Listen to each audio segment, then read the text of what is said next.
Let's welcome in our guy Tom Murphy into the program this morning. Tom, Rocket Sanders, you just heard Eddie in Clarksville talk about him, Sam Pittman, Kendall Browse talking about him. The number 2 role as a true freshman. Now, we've been discussing the guy looks anything but like a true freshman based on just how physically mature he is. What have you been most impressed with Raheem Sanders thus far in fall camp? Yeah, hey, gents, good morning. I had the Rocket Sanders Hogs Future for our series this summer, and he talks like he's a serious about football kind of kid.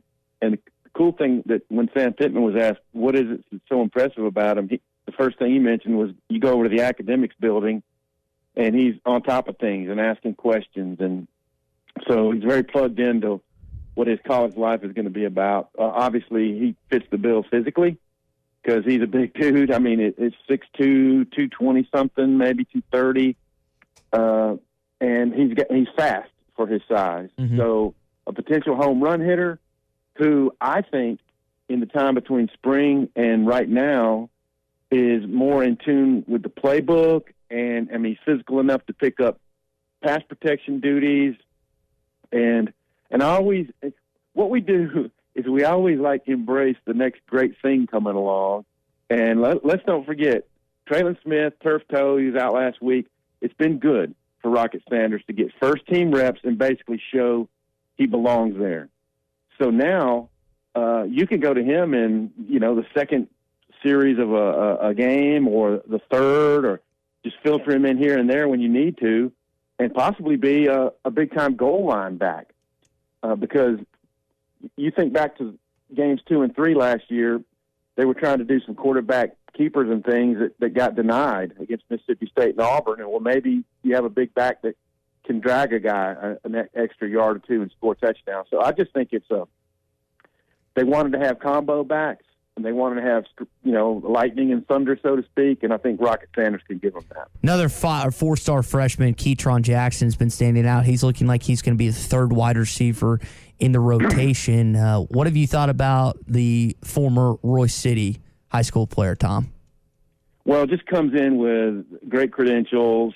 We saw in spring that he had a knee brace on, and he had a hitch in his giddy up, but that's gone. We've seen him run smoothly.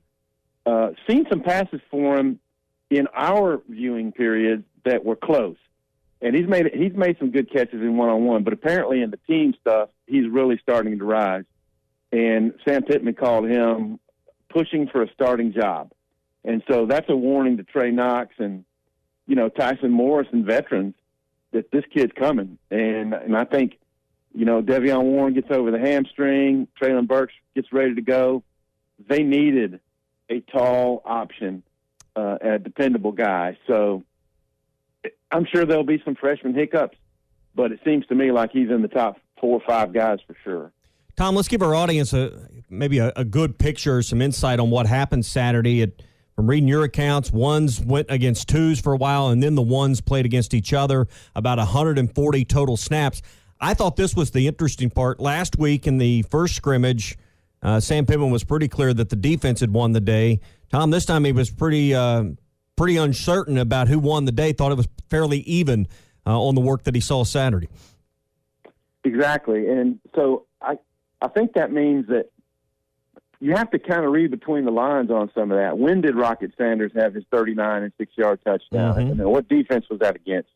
Maybe that was against the ones, because apparently on the first couple of drives for the ones, or the first drive, they didn't score, so that would have been against the twos.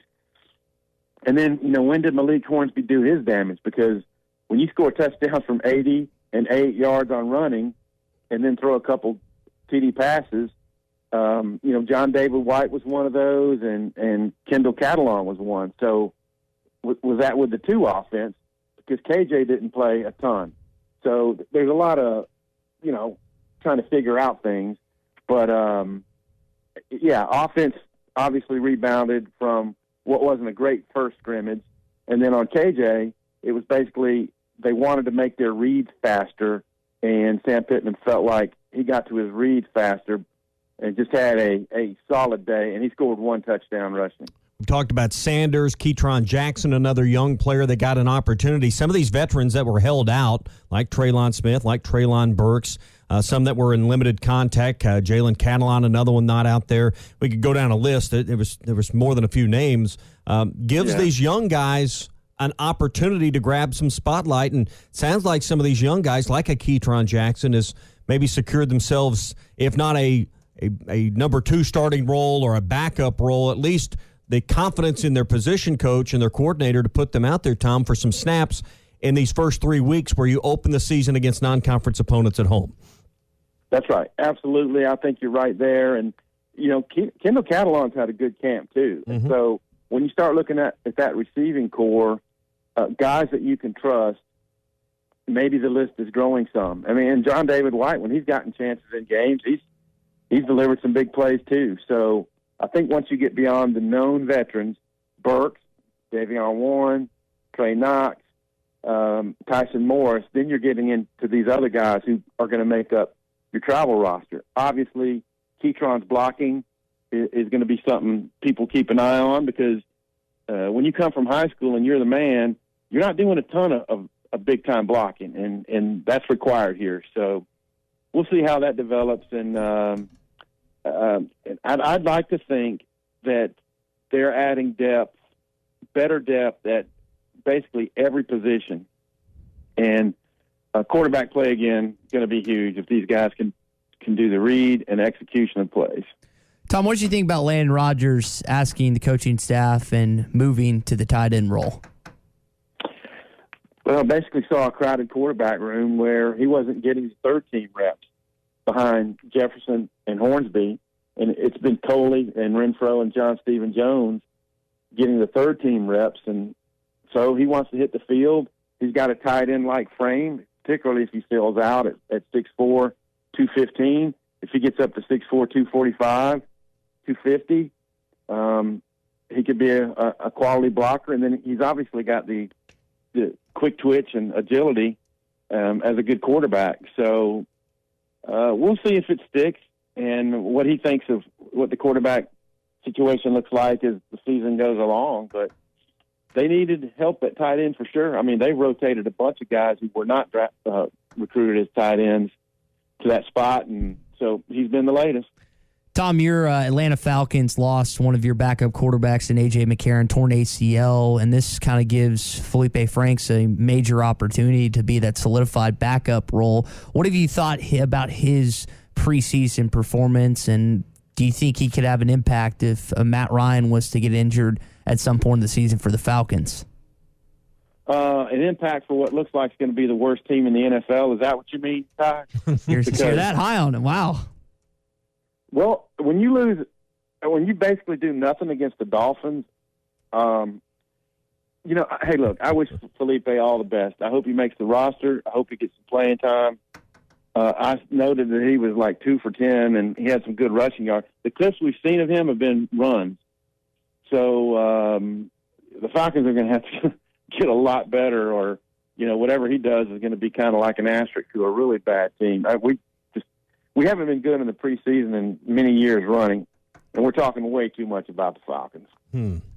All right, so classes begin today. I don't have a follow-up on that. So classes begin today.